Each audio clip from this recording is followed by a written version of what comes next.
Hey guys, welcome to Castlevania. So, one thing that I haven't really explained yet, that I should have done when I was playing Mega Man 2, was that every Wednesday I'm going to alternate between Capcom and Konami games, basically from every generation. The reason is because those are my two favorite video game companies, at least back in the 80s and 90s, not so much today. So I'm mostly going to play games from that time. I mean, I'm going to play some modern games as well that they made, but for the most part I'm going to stick to the classic catalog. And as you saw from the title screen, today's game is Castlevania. Stopwatch. Stopwatch sucks. And then the game gives you kill everyone, even though when you touch the door it kills everyone as well. But, that's just nitpicking. So, you can actually, there's a way to speedrun this section right here. You can actually force the bat to spawn going the other way, and so what you do, you have him coming the other way, and you jump just right so that when you're in midair, on your way over there, around like the middle part of, like around the apex of your jump, you get hit, so that will force you all the way to the other side, so you can skip this entire area right there.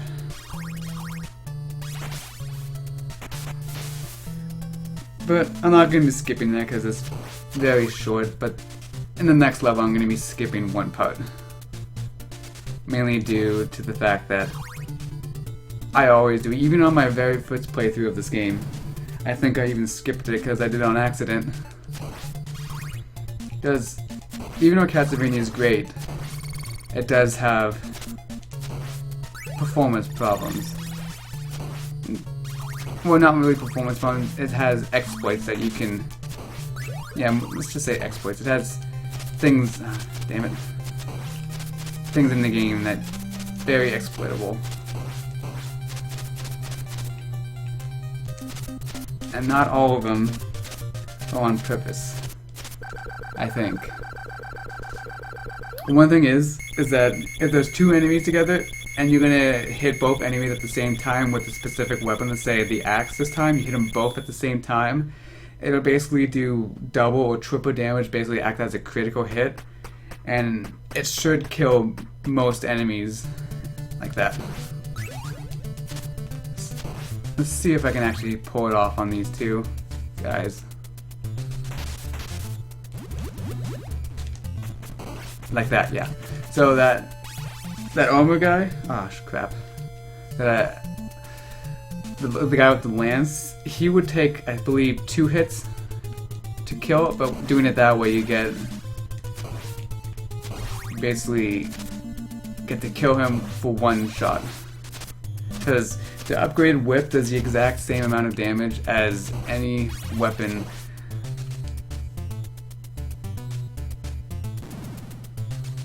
The holy water does multiple damages, the dagger does one. Ow. And the boomerang, it can do twice if it comes back and hits them.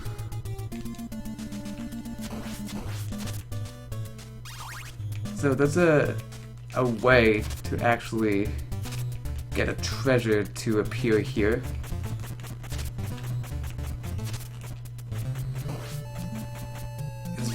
That one's very difficult to get to appear, so I'll just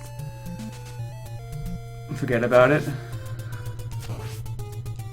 So here's the trick that I was talking about. You just jump there and then get hit, and it will force you through the platform. No, I guess it doesn't. I guess touching door doesn't kill everything. It just makes them disappear. And in this game, the wall meat is in fact pork chops. In Castlevania 3, I believe it's werewolf meat. It changes basically from game to game.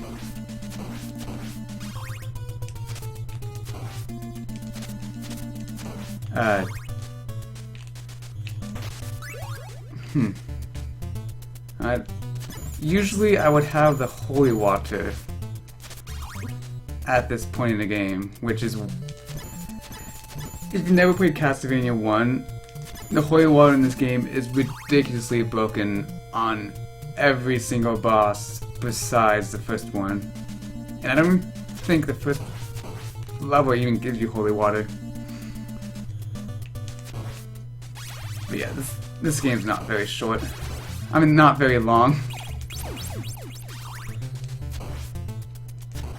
Even for an NES game, this game is very short, especially if you know how to beat the game fast.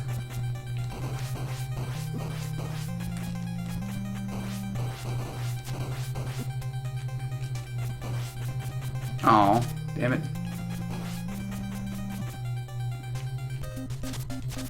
So that's Medusa's head.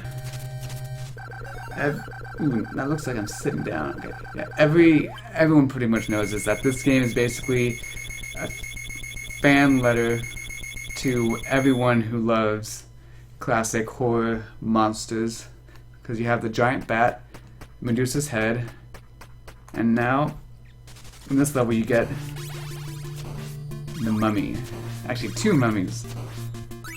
Alright, there you go, the holy water. I will be sticking with the holy water throughout the rest of the game. It's very cheap, but I don't care. It's what I do in this game, and it's... damn it, I can jump. Ridiculously overpowered and broken. And you will see... you will see exactly why once I reach the Grim Reaper. Come on. Thank you.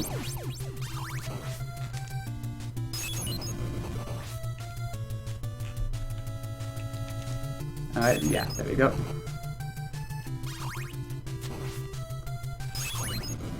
Yes, even hitting the enemies with the bottle itself will do damage. I got 1,000 points because I hit the skeleton's bone that he threw and himself in one attack, so it doesn't have to be 2 different enemies. It can be itself if it's a bone guy. Oops, that's right, I don't need 2. So a lot of people have troubles with Medusa heads. Fuck. The easiest thing to deal with them is just to basically ignore them, but as you can see right now, I'm not doing a very good job of ignoring them. I don't want to pick that up. Alright, first death.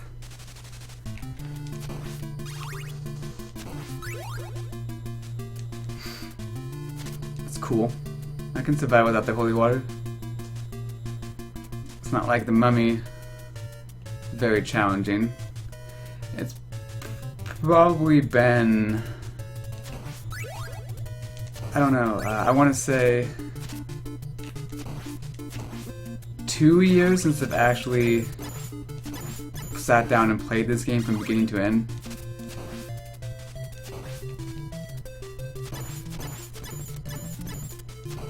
Basically, like 5 years ago, I would basically sit down every day and speedrun this game for fun.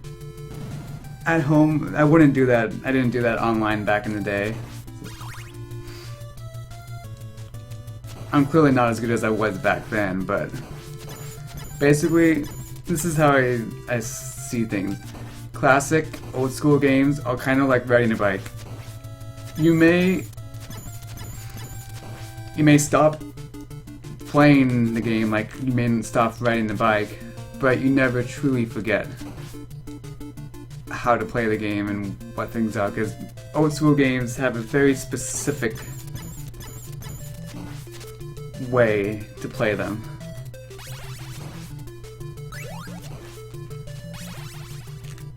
So you just go over there to the center and activate these guys. Ow.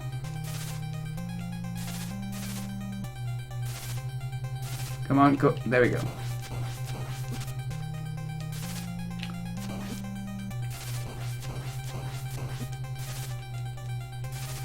I'm not doing so well.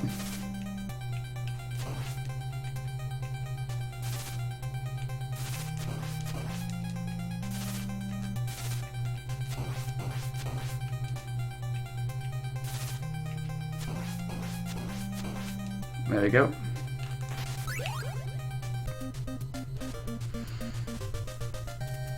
Alright, that could have gone a lot better, but it also could have gone a lot worse. So if you had holy water, it would damage the bosses, and it also stuns them, just like every other enemy in the game, which is what makes holy water so broken. Alright, so I'll see you guys next time for Castlevania.